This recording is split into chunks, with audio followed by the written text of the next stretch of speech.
أعوذ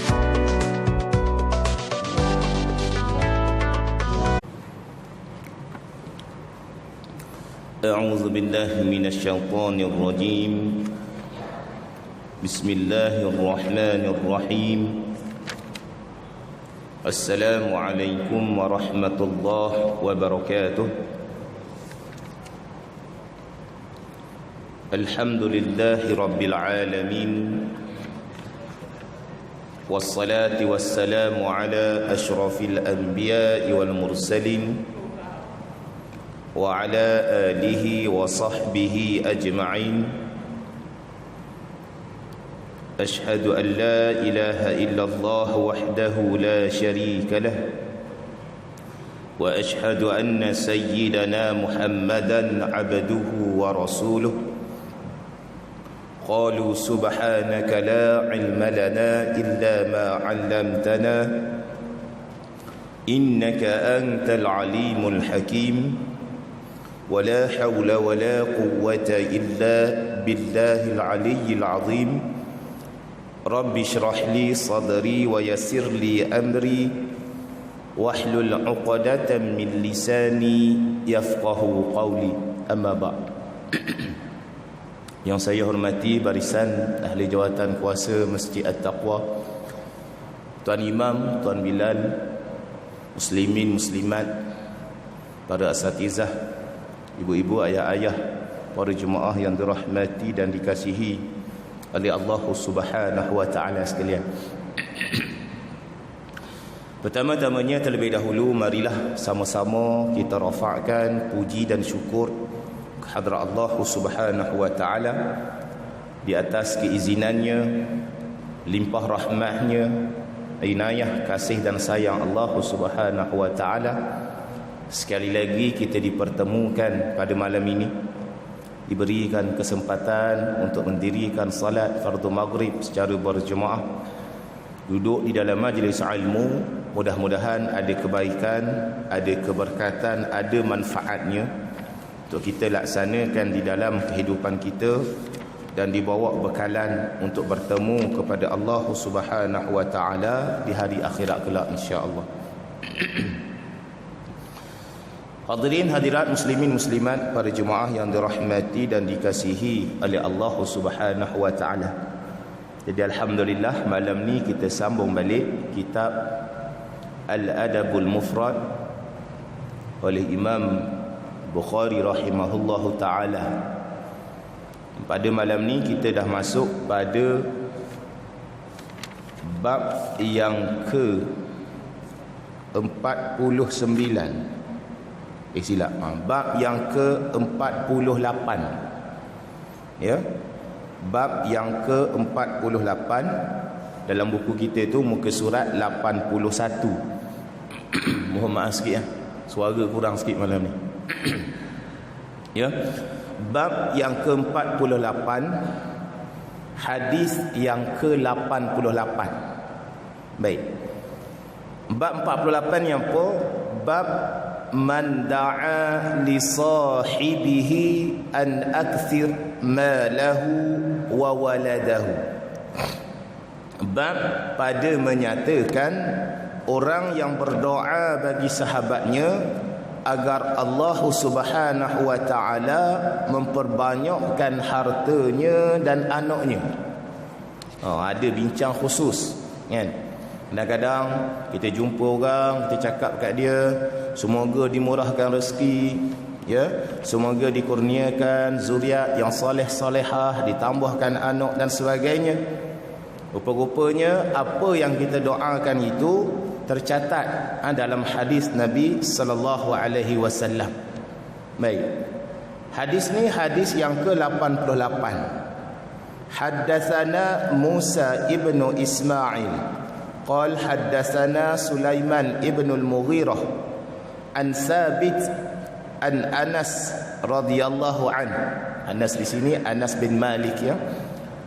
قال دخلت على النبي صلى الله عليه وسلم يوما وما هو إلا أنا وأمي وأم حرام خالتي إذ دخل علينا فقال لنا ألا أصلي بكم وذاك في غير وقت صلاة فقال رجل من القوم فأين جعل أنسا منه فقال جعله عن يمينه ثم صلى بنا ثم دعا لنا أهل البيت بكل خير من خير الدنيا والآخرة فقالت أمي يا رسول الله خويدمك ادع الله له فدعا لي بكل خير كان في آخر دعائه أن قال اللهم أكثر ماله وولده وبارك له. Hadis sahih daripada Anas bin Malik radhiyallahu anhu.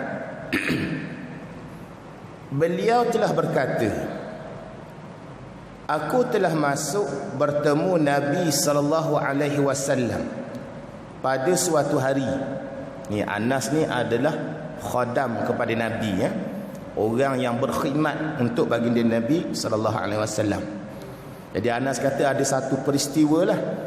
Aku telah masuk bertemu Nabi sallallahu alaihi wasallam pada suatu hari, dan pada masa itu tak ada orang pun, tak ada orang lain pun melainkan, kata Anas, melainkan ana, aku, wa ummi, mak aku, wa ummu haramun, iaitu ummu haram, khalati, iaitu ibu saudaraku. Maksud ummu haram ni adalah mak saudara kepada Anas bin Malik. Baik, sebelum ni juga kita pernah jumpa dalam bahasa Arab ni, bila sebut tentang mak saudara ataupun bapa saudara, dibezakan melalui sebelah lelaki ataupun sebelah perempuan, ya, sebelah ayah ataupun sebelah mak kita. Kalau dalam hadis ni dinyatakan wa ummi ummu haramin khalati, digunakan kalimah khalah. Jadi khalati ni ialah saudara di sebelah ibu kita.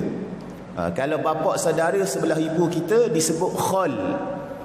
Kalau mak saudara di sebelah ibu kita disebut khalah, ya. Tetapi kalau mak saudara di sebelah ayah kita pula disebut ammah ataupun am bagi bapa saudara di sebelah ayah kita. Kalau kita tengok dulu, boleh rujuk balik tuan-tuan, ya, pada hadis yang ke-61 pada muka surat 56. Dalam hadis tu Nabi menggunakan bapa saudara ataupun mak saudara, tetapi digunakan kalimah am. Maksud am tu apa? Adalah bapa saudara di sebelah ayah kita. Itulah perbezaan bahasa Arab ni, dia begitu kaya. Jadi Anas kata, kat situ tak ada orang lain. Mak Anas ni namanya Ummu Sulaim, kan? Aku dengan Ummu Sulaim, dan juga mak adik-beradik kepada Ummu Sulaim tadilah, mak saudara dia. Bila mana sebut khalah, maknanya mak saudara di sebelah mak dia tu, adik-beradik mak dia. Ada 3 orang ni je Anas kata. Apabila Nabi SAW masuk menemui kami duduk 3 orang ni, lepas tu Nabi pun datang menemui kami. Lalu baginda Rasulullah SAW telah bertanya, apakah sebaiknya aku bersolat dengan kalian?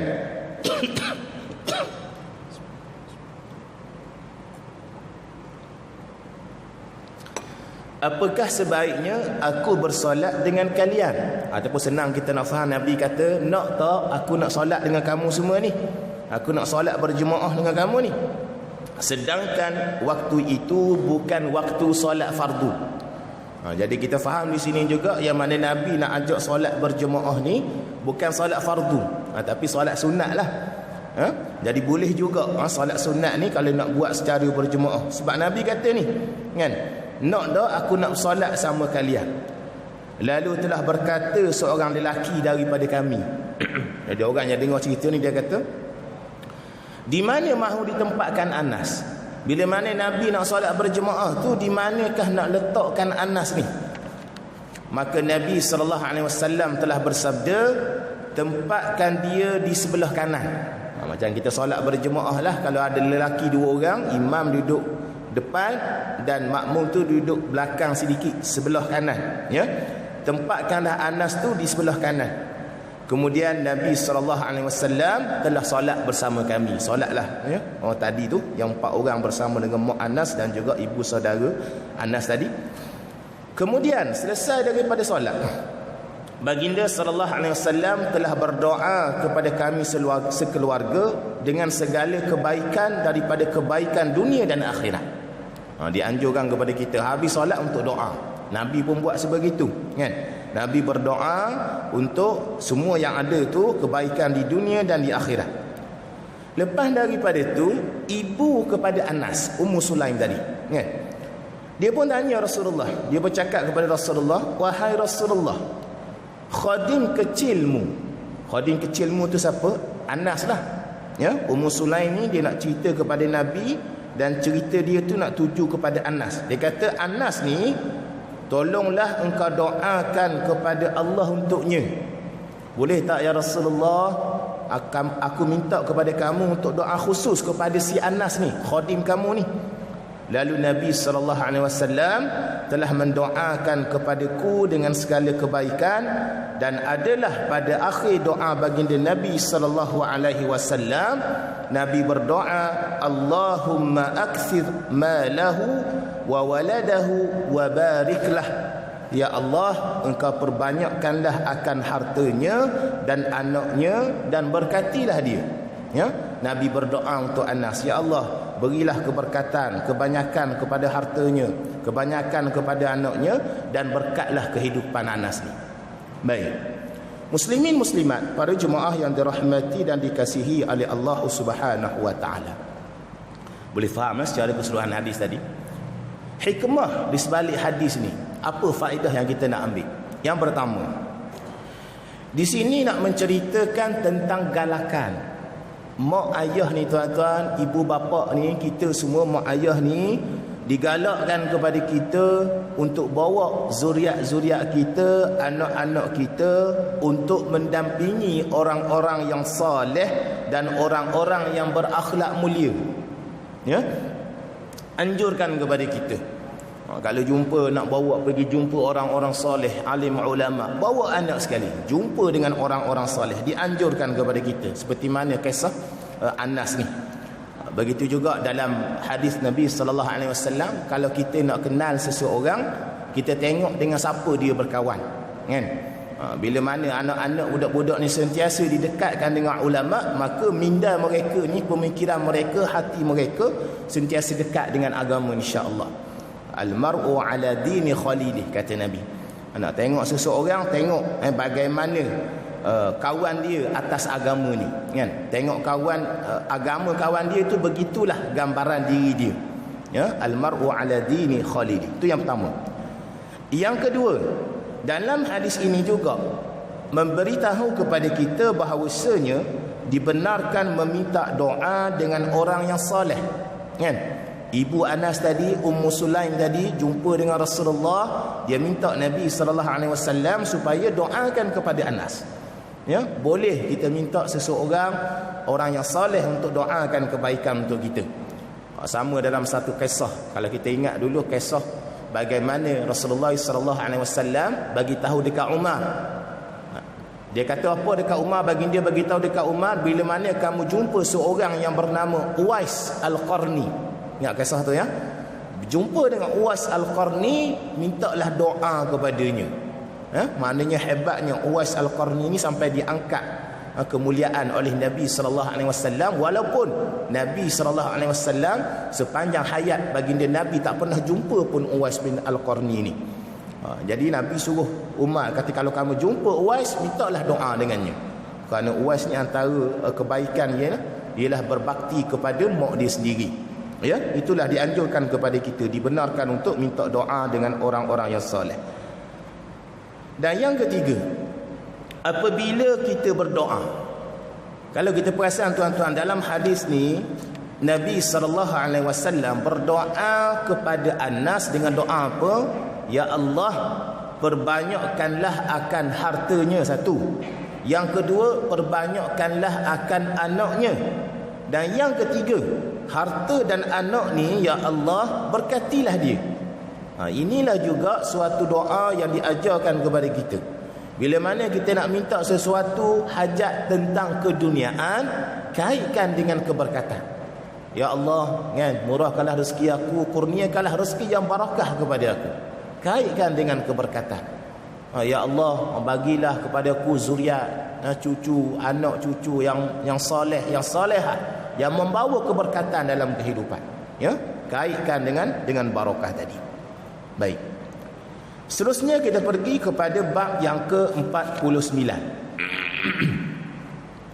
Bab al-walidatu rahimat.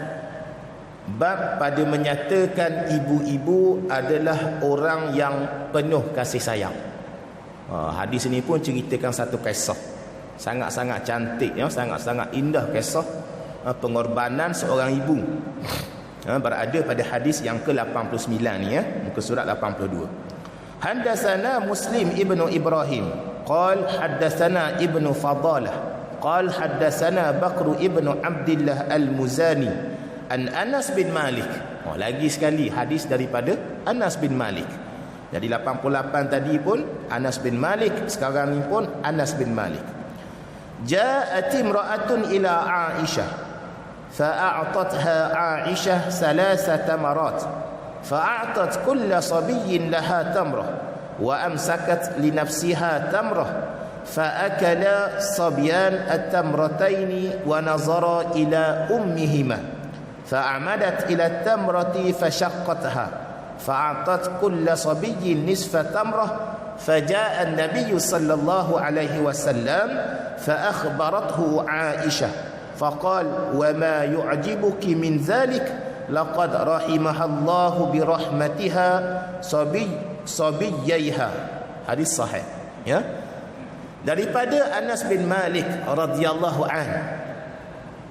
Seorang perempuan telah datang kepada Aisyah radhiyallahu anha, isteri kepada Nabi. Anas bin Malik dia cerita, ada suatu hari ni ada seorang perempuan tu datang kepada Aisyah. Dan tuan-tuan, dalam hadis ni tidak diceritakan perempuan tu siapa. Tidak diceritakan nama siapa, background apa perempuan tu. Sebab itu kadang-kadang apa yang nak disampaikan kepada kita, ada benda perkara-perkara tu tak penting, kan? Dalam perbahasan kisah-kisah dalam Al-Quran sekalipun, jangan kita duk bergaduh tentang nama. Ashabul Kahfi, tak ada pun riwayat-riwayat sahih menceritakan tentang nama siapa Ashabul Kahfi tu. Begitu juga anak Nabi Ayub alaihissalam dalam surah Al-Maidah tu, kan? Tak ada pun riwayat sahih menceritakan Habil, Qabil, Layuzza, ya, Iqlimah, nama-nama tersebut, ya. Jadi nama-nama ni kadang-kadang ianya diletakkan sebagai nak membezakan. Dan mungkin adalah ulama-ulama tafsiran-tafsiran selepas daripada itu. Tapi jangan kita bergaduh tentang nama. Begitu juga dalam hadis yang kita bacakan pada malam ini, dinyatakan di sini Anas kata ada seorang perempuan datang jumpa dengan isteri Nabi sallallahu alaihi wasallam, Aisyah radhiyallahu anha. Dan Aisyah pula memberikan kepadanya 3 butir tamar. Seorang perempuan yang jumpa Aisyah ni adalah orang yang memerlukan. Dia tak ada sangat dah, dia lapar sangat dah. Dan dengan dia ni ada 2 orang anak. Ya, perempuan tadi ni jumpa Aisyah ada bawa 2 orang anak dan dia lapar sangat. Jumpa dengan Aisyah minta bantuan dan Aisyah pun tak ada apa yang dia boleh bagi. Kan? Nabi SAW hidup dengan keadaan yang begitu-begitu, dikatakan hanyalah cukup keperluan sahaja. Sehingga kasaan ni Aisyah pun tak ada apa, hanya boleh bagi 3 butir tamar. Lalu perempuan itu pun ambil tamar tu, buah kurma tadi tu daripada Aisyah tadi, dan memberikan kepada 2 orang anak dia. Setiap seorang dapat sebutir, kan? Setiap anak-anaknya sebutir tamar, dan menyimpan sebutir tamar lagi untuk diri dia. Aisyah bagi 3 tadi, kan? Jadi 2 dia bagi dekat anak dia, ambil makan. Kan lapar sangat ni, makan. Dan yang sebiji lebih tu dia simpan untuk diri dia, dengan niat nanti dia nak makan lah, ni bahagian aku ni, sebiji lagi ni. Lalu maka kedua-dua anak yang telah makan habis tamar tadi, buah kurma tadi, mereka kemudian memandang kepada wajah ibu mereka. Anak tadi yang dah makan kurma sebiji seorang tu renung balik mak dia, tengok balik mak dia, tengok balik ibu dia, tengok dengan perasaan seolah-olah macam tak cukup makan tadi tu, kan? Lalu apa buat?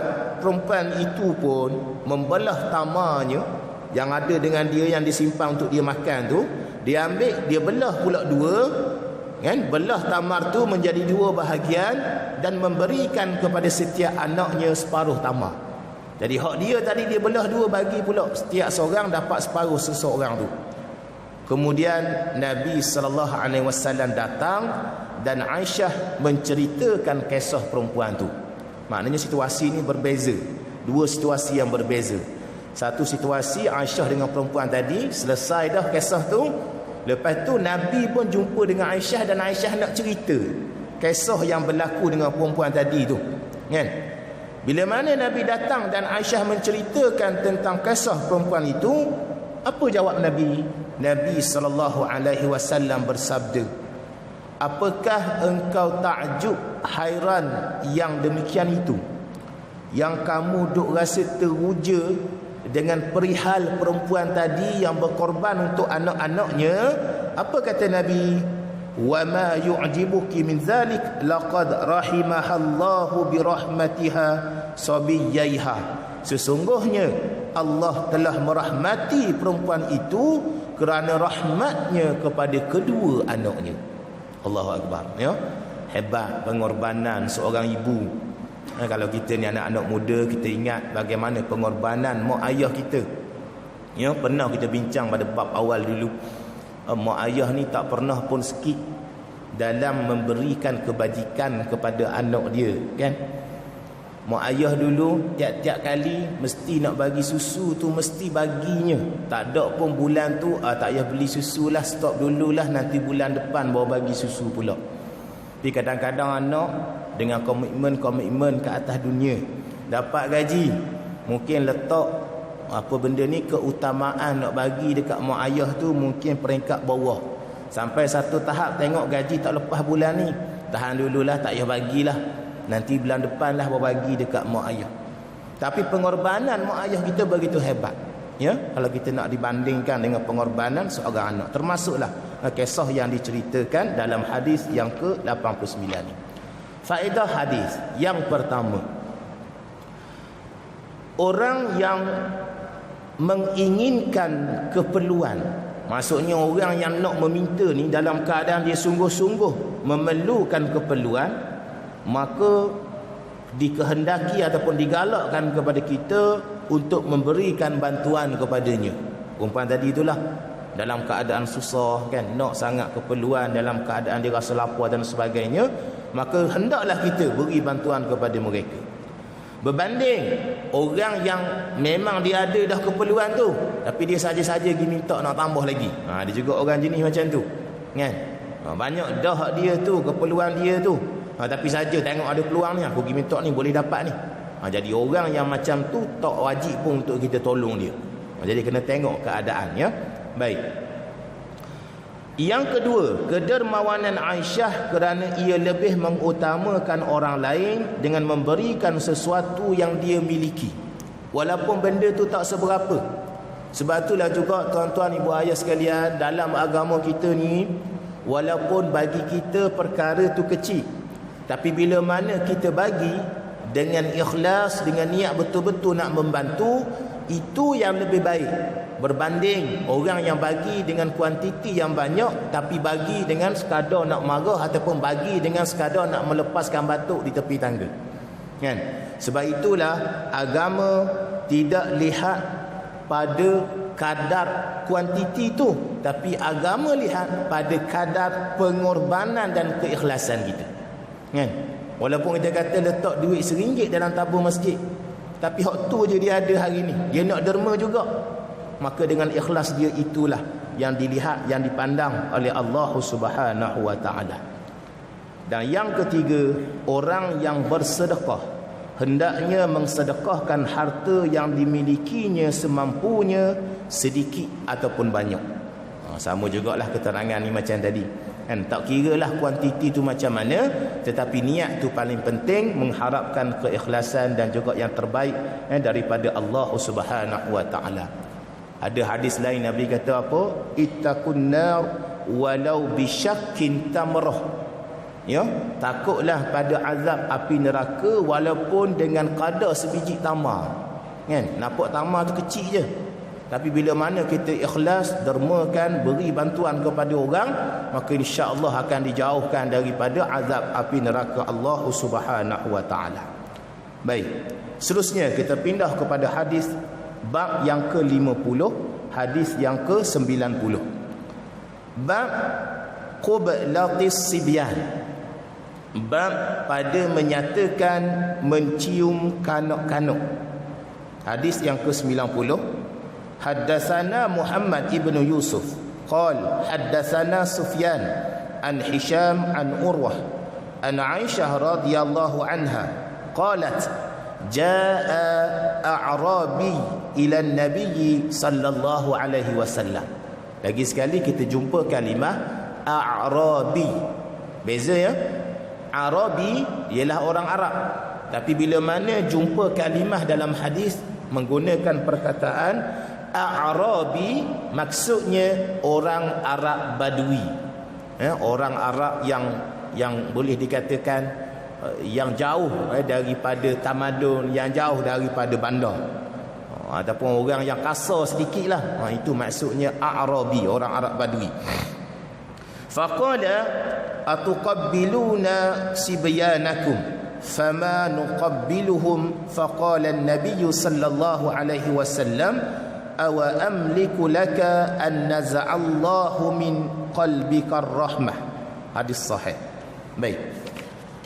Daripada Aisyah radhiyallahu anha, beliau telah berkata, seorang A'rabi, seorang Arab Badui ini namanya apa? Aqra' bin Habis. Nama orang Arab Badui tadi siapa? Aqra' bin Habis. Telah datang kepada Nabi sallallahu alaihi wasallam. Lalu dia berkata, apakah kalian mencium anak-anak kalian sedangkan kami tidak mencium mereka? Seolah-olah macam dia nak tanya pandangan Nabi lah, kan? Dia kata kepada Nabi, dia nak tanya pula, adakah Rasulullah sallallahu alaihi wasallam dan juga orang-orang ada kat situ ni cium anak-anak masing-masing tu, sedangkan kami ni, maknanya dia dengan orang-orang Arab Badui ni, A'rabi ni, dia kata kami tak cium pun mereka. Dan ini juga nak menunjukkan gambaran bahawasanya orang A'rabi ni adalah daripada orang-orang yang kasar, kan? Mungkin berlaku ganah, kasar, kan? Nak tunjuk juga dia ni tak ada sifat rahmat, apa sifat kasih sayang dengan anak dia. Sebab itulah dia kata kami ni tak cium pun anak-anak kami. Lalu apa kata Nabi, tuan-tuan? Nabi SAW bersabda, aku tidak ada kuasa menahan, menghalang jika Allah telah mencabut daripada hatimu akan rasa kasih sayang. Tengok butir-butir kalimah yang keluar daripada mulut baginda Nabi SAW. Begitu lunak, kan? Nabi tak terus kata marah dia tu, kenapa kamu tak cium, tak macam tu. Tapi Nabi kata, aku ni tak ada kuasa nak menahan, nak menghalang, kalaulah Allah sedang mencabut daripada hatimu akan rasa kasih sayang. Jadi apa perlakuan yang kamu buat, kamu tak cium anak kamu tu, seolah-olah Allah sedang mencabut daripada hati kamu tu perasaan kasih sayang, rahmat kepada anak-anak kamu sendiri. Inilah yang digambarkan kepada kita tentang keutamaan, ganjaran ataupun galakan kepada kita untuk mencium anak-anak kita, baby-baby kita ni. Baik. Faedah hadis, boleh mencium pipi anak daripada kerabat yang mempunyai pertalian mahram maupun yang bukan mahram sebagai bentuk kasih sayang dan kelembutan terhadap mereka. Contohlah, kita tengok anak kawan kita, budak tu bukan mahram kita, tapi anak kawan kita, tapi dia masih kecil, kan? Jadi kita cium pipi dia tu kan, kita pergi dekat dengan dia tu sebagian nak menunjukkan kasih sayang kita dan menunjukkan kelembutan kita. Maka itu dianjurkan dalam agama. Tapi kadang-kadang mungkin masyarakat kita ni susah sikit. Kalau di negara Arab memang dia suka kan budak-budak ni kan. Dia pergi dekat budak, dia cium, dia salam dan sebagainya. Ambil tangan budak duk cium, ya. Itulah anjuran yang diajarkan oleh baginda Nabi sallallahu alaihi wasallam. Menyayangi kerabat adalah sunnah, baik lelaki maupun perempuan. Ini yang kedua. Kata faedah hadis ni menunjukkan bahawasanya Islam itu memupuk perasaan fitrah, kan? Islam datang, manusia suka kepada budak-budak, manusia suka kepada anak, manusia rasa kasih sayang kepada anak. Islam datang tak menghalang pun perasaan tu, malah Islam datang mengukuhkan lagi. Yang mana bila mana kita buat baik dekat anak, jaga anak dan sebagainya, insya-Allah anak-anak itu juga akan berbakti kepada mak ayah apabila telah dewasa kelak. Baik. Hadis yang ke-91 masih lagi dalam bab mencium kanak-kanak ni. Haddatsana Abu Yaman qala akhbarana Shu'aib 'an az-Zuhri qala haddatsana Abu Salamah ibnu Abdurrahman anna Aba Hurairah radhiyallahu an. Ini daripada Abu Hurairah, ya. Qala qabbala Rasulullah sallallahu alaihi wasallam Hasan ibn Ali wa indahu al-Aqra ibn Habis at-Tamimi jalis. Faqala al-Aqra inna li 'asharatan minal waladi ma qabbaltu minhum ahada. فنظر إليه رسول الله صلى الله عليه وسلم ثم قال من لا يرحم لا يرحم. Hadis sahih. Sesungguhnya Abu Hurairah radhiyallahu an telah berkata, Nabi sallallahu alaihi wasallam telah mencium Hasan ibnu Ali, cucu baginda Nabi lah, ya, cucu baginda Nabi sallallahu alaihi wasallam. Rasulullah telah mencium Hasan ibnu Ali, dan di sisi baginda Nabi sallallahu alaihi wasallam ada seorang Arab Badui. Dan Arab Badui ni sama dalam kisah hadis yang ke-90 tadi. Namanya siapa? Aqra ibnu Habis at-Tamimi yang sedang duduk. Maksudnya Aqra ni duduk tepi Nabi, dia duduk dan dia tengok Nabi sedang cium Hasan ibnu Ali tadi, kan? Sedang cium cucu dia. Lalu si Aqra ni pun dia pun kata si Arab Badui ni dia pun kata kepada Rasulullah, ya Rasulullah, sesungguhnya aku ni ada 10 orang anak. Aku mempunyai 10 orang anak, dan aku tidak pernah mencium seorang pun daripada mereka. Terus dia kata dekat Nabi. Dia tengok benda Nabi buat tu macam benda yang pelik bagi diri dia lah. Dia kata, aku ada 10 orang anak dan aku langsung tak pernah cium seorang pun daripada mereka. Maka Nabi SAW memandang kepadanya, kemudian bersabda, sesiapa yang tidak mengasihi, maka dia tidak akan dikasihi. Man la yarham la yurham. Hadis ni juga konsepnya besar kalau kita nak faham. Apa-apa dalam kehidupan kita, kalau kita ni sifat, tak kira lah, bukan kata kepada manusia sahaja pun, kalaulah kepada haiwan ataupun makhluk yang lain, kita tidak ada belas kasihan, maka kita sebenarnya tidak akan dikasihi. Dengan orang-orang sekeliling kita pun, orang tak akan kasih kepada kita, orang tak akan sayang kepada kita. Bagaimana dulu dikisahkan pada dalam satu kisah yang dibawakan oleh hadis Nabi sallallahu alaihi wasallam, menceritakan tentang seorang perempuan yang dikenakan azab neraka Allah Subhanahu wa taala. Sebab apa tuan-tuan? Perempuan tu balasannya kena azab neraka, masuk dalam neraka, perkara dia kecil dia. Sebab dia kurung kucing. Dia kurung kucing, dia bagi kucing tu lapar, dia tak bagi kucing tu makan, sehingga kucing tu mati. Ya? Maka diceritakan perempuan ini balasannya adalah dikenakan azab api neraka Allah Subhanahu wa taala. Dan ulama bahas pula, takkanlah benda kecil macam tu pun dosa macam kecil je tu, benda sikit je. Kalau kita ambil pandangan daripada Dr. Yusuf Al-Qardawi, kata beliau rahimahullahu taala, dia kata apa? antara sebab dikenakan azab neraka kepada perempuan tadi tu bukan sebab perbuatan dia tu, tapi disebabkan hati dia yang keras, kan? Langsung tak ada rasa rahmat, rasa kasih sayang, rasa kelembutan, sehingga kan sanggup mengurung kucing tadi, satu haiwan makhluk Allah Subhanahu wa taala, tak beri makan sampailah mati makhluk tersebut, kucing tersebut. Jadi disebabkan kekerasan hati dia tu, maka dikenakan azab api neraka Allah Subhanahu wa taala. Itulah anjuran kepada kita untuk ada sifat rasa kasih sayang, rahmat di antara satu sama lain. Baik, faedah hadis yang ke-91. Mencium anak baik yang termasuk mahram maupun bukan adalah untuk ungkapan kasih sayang dan kelemah lembutan, bukan untuk kenikmatan dan juga syahwat. Kena tengok tujuannya untuk apa. Kadang-kadang manusia ni pelik-pelik zaman sekarang, akhir zaman ni. Dengan budak-budak pun boleh fikir benda-benda pelik, kan? Dalam faedah hadis, dalam syarahan ni dia kata apa? Bila mana cium seseorang yang digalakkan mencium anak ataupun budak kecil ni, sama ada mahram bukan mahram, dengan ungkapan kasih sayang dan rasa kelembutan dia tu, bukan kerana kenikmatan ataupun syahwat. Adapun kerana kenikmatan dan syahwat, maka haram bagi dia untuk dekat dengan budak tadi.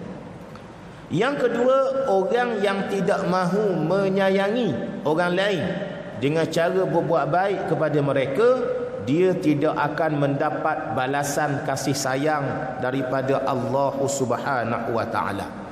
Allah tak akan kasih kepada manusia yang tak ada rahmat kepada makhluk, kan? Bagaimana nak dapat rahmat dan kasih sayang Allah, sedangkan diri manusia itu sendiri pun jauh daripada kasih sayang kepada sesama makhluk. Muslimin muslimat, para jemaah yang dirahmati dan dikasihi oleh Allah Subhanahu wa taala. Saya kira kita berhenti dululah pada hadis yang ke-91. Hadis 92 dan 93 tu pada bab yang baru. Isyak kita masuk 8.40. Jadi insya-Allah mudah-mudahan kita ambil sedikit kesimpulan ataupun rumusan berdasarkan beberapa hadis yang kita bincang pada malam ni.